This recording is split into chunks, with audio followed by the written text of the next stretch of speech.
In the annals of history, certain figures emerge whose deeds and demeanor leave an indelible mark on the collective memory of nations. Ivan, commonly known as the Terrible, stands as a complex and enigmatic character in the tapestry of Russian history.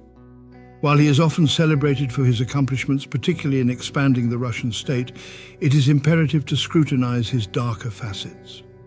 Ivan's reign was fraught with tyranny, cruelty, and erratic behavior, making him a ruler whose worst traits cast a shadow over his legacy. But before we dive in, I still encourage you to ever so gently pet the subscribe button, just for good luck. Now, back to the video.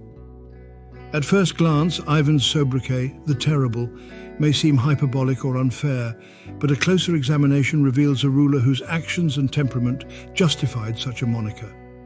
Perhaps one of his most glaring vices was his proclivity for brutality.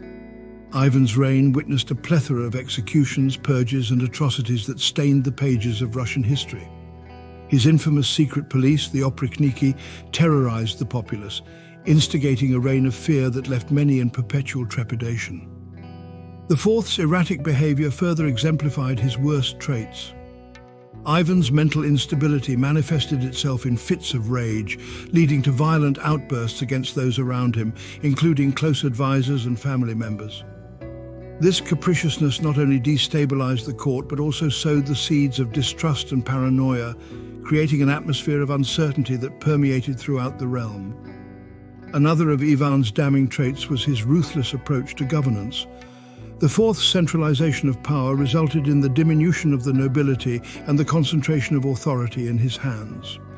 This autocratic rule stifled dissent and stifled any attempts at political pluralism, effectively quashing the seeds of a more participatory governance system. The state machinery under Ivan became an instrument of coercion, suppressing any perceived threats to the Fourth's authority. Moreover, Ivan's military endeavors, while expanding the Russian territories, were often characterized by excessive cruelty and wanton destruction. The sack of Kazan in 1552 and the brutal suppression of the Novgorod uprising in 1570 are stark examples of the Fourth's willingness to employ ruthless tactics to achieve his strategic objectives. These military conquests, while contributing to the territorial expansion of Russia, also left a trail of devastation and suffering in their wake. Thanks for watching.